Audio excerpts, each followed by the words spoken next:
está acontecendo em Gaza é um processo de bombardeio constante e cotidiano que está levando milhares à morte. Já são mais de 2.000 crianças, a gente já tem uma quantidade enorme de pessoas desaparecidas e é realmente uma tentativa de apagamento daquele grupo social.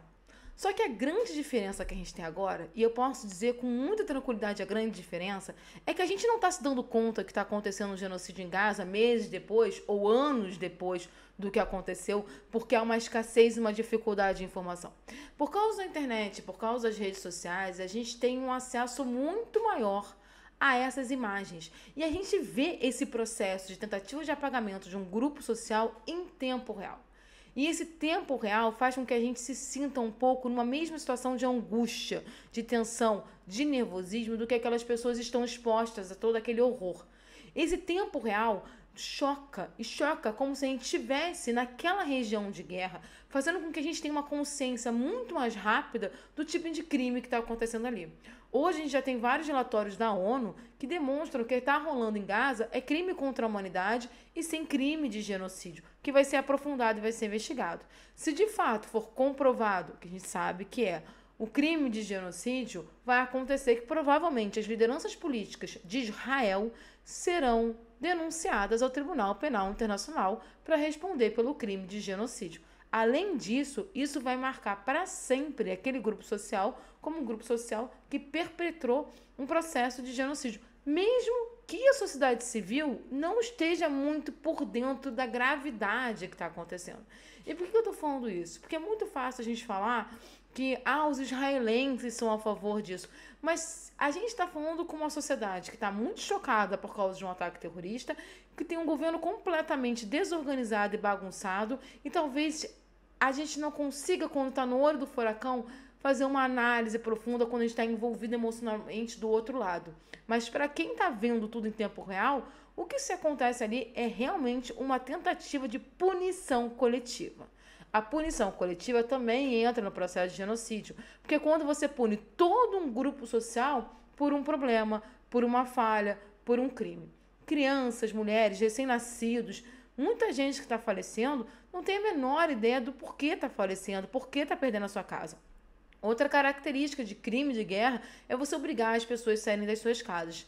Quando rolou o massacre armênio, que eu falei lá no início do século XX, eles tinham tirando as pessoas das suas casas e levando para o deserto. E elas morriam no deserto. Retirar as pessoas das casas já é um indicativo de que provavelmente está rolando uma limpeza étnica e, consequentemente, um processo de genocídio.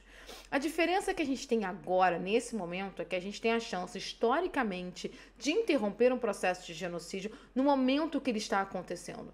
A gente não precisa de alguém falar pra gente que foi um processo de genocida. A gente não precisa tomar conhecimento depois que a catástrofe toda aconteceu e poucas pessoas sobreviveram naquele grupo social. A gente tem a chance efetiva, nesse momento, de falar: isto é um processo de genocídio e a gente tem que interromper esse genocídio porque isso é um crime contra a humanidade. E nós, quando permitimos genocídios, nós abrimos mão da nossa ética, nós abrimos mão da nossa humanidade, nós abrimos mão da nossa capacidade de sermos humanos e nos organizarmos socialmente. Então, a grande diferença que a gente tem hoje dos outros genocídios que eu falei é porque agora a gente tem a chance de parar esses genocídios em tempo real, porque todas as pessoas no mundo têm acesso às imagens do que está acontecendo. Permitir esse genocídio é dar uma carta branca ao processo de genocídio que pode ser utilizado por outras nações quando brigarem entre si. Então, é muito mais uma perspectiva de se preocupar com o futuro do mundo também. Então, o que acontece em Gaza é um genocídio, como a própria ONU já deixou bem claro. E aí fica uma situação muito complexa que, assim, se nós temos conhecimento de que existe um processo de genocídio efetivo acontecendo, por que a gente, como sociedade, não para isso? Por que a gente opta pela apatia? Porque hoje não tem desculpa. A gente não pode dizer que não estava informado, que a gente não sabe o que estava acontecendo.